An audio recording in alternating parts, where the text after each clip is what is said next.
ఏపీలో మరో కొత్త పంచాయతీ తెరపైకి వచ్చింది. అయితే ఈసారి వివాదం పార్టీల మధ్య, ఆ పార్టీలకు చెందిన నేతల మధ్య కాదు, ఏకంగా AP chief secretary Jawahar Reddy and Janasena party నేతల మధ్య. ఈ వివాదానికి రీజన్ సిఎస్ జవహర్ రెడ్డి ఏకంగా 2000 కోట్ల విలువైన అసైన్డ్ భూములను చేజెక్కించుకున్నారనే ఆరోపణలు. పేదల అసైన్డ్ ల్యాండ్స్ని అగ్రిమెంట్లు చేసుకొని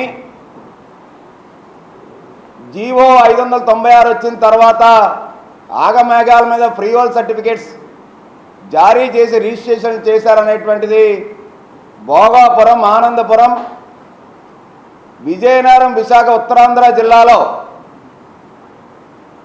చేశారని చెప్పి ఏదైతే నేను ఆరోపించానో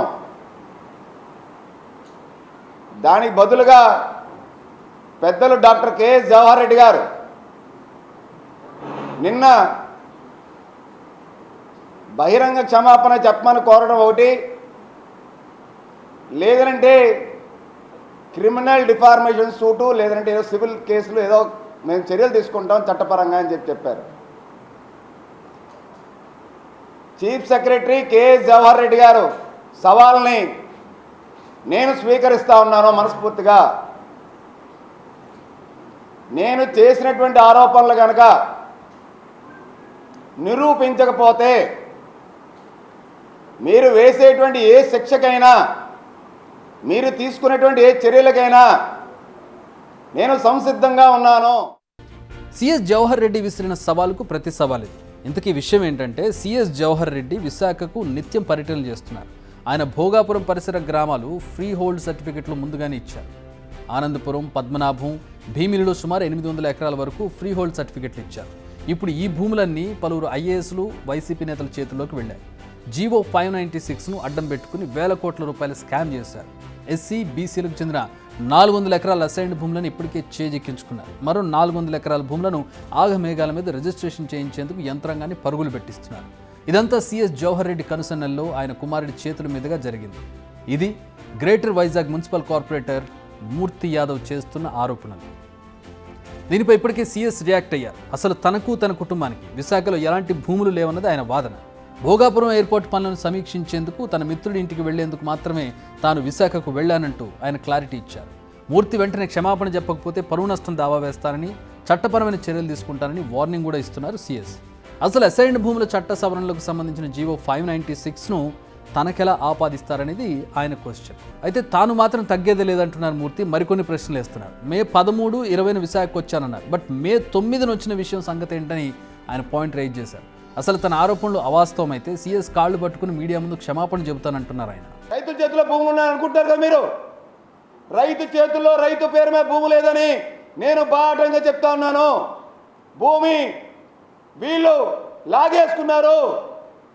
బెదిరించి, భయపెట్టి, ప్రలోభపెట్టి కింద స్థాయి రెవెన్యూ అధికారుల్ని, ఎంఆర్ఓలు కూడా నేను త్వరలో పేర్లు కూడా వెల్లడిస్తా. ఎవరెవరు ఎక్కడెక్కడ ఏమేం చేశారో కూడా.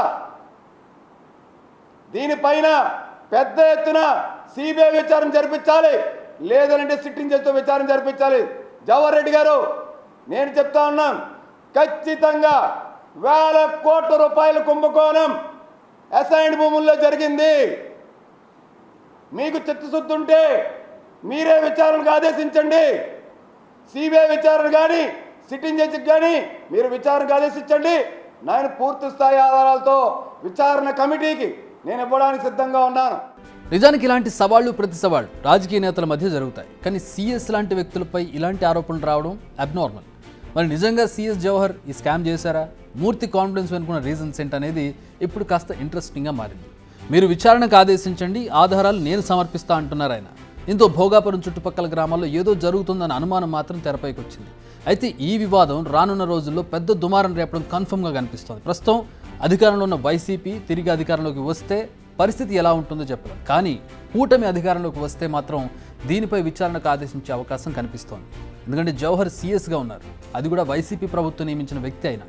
సో ఇది టీడీపీకి ఒక అస్త్రంగా మారుతుందనడంలో ఎలాంటి డౌట్ లేదు. అంది వచ్చిన అవకాశాన్ని టీడీపీ అస్సలు వదులుకోదు. మరి మళ్ళీ వైసీపీ ప్రభుత్వం అధికారంలోకి వస్తే మాత్రం పరిస్థితులు మారిపోయే అవకాశం ఉంది. ఎందుకంటే ఇందాకటి రూల్సే వర్తిస్తాయి. జవహర్ అంటే వైసీపీ మనిషి అనే ముద్ర ఇప్పటికే దాదాపుగా పడిపోయింది. ఇటీవల పోలింగ్ రోజు జరిగిన విధ్వంసం విషయంలో కూడా విపక్ష నేతలు సిఎస్ జవహర్ని టార్గెట్ చేశారు. ఆయన అలసత్వం వల్లనే ఇదంతా జరిగిందంటూ తీవ్రమైన ఆరోపణలు చేశారు.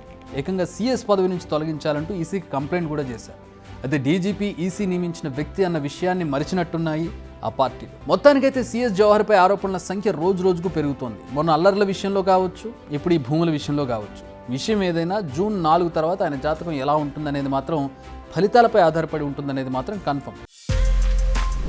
బిగ్ టీవీ అవుట్లుక్ కథనాలు నచ్చితే వెంటనే బిగ్ టీవీ ఛానల్ ను సబ్స్క్రైబ్ చేయండి.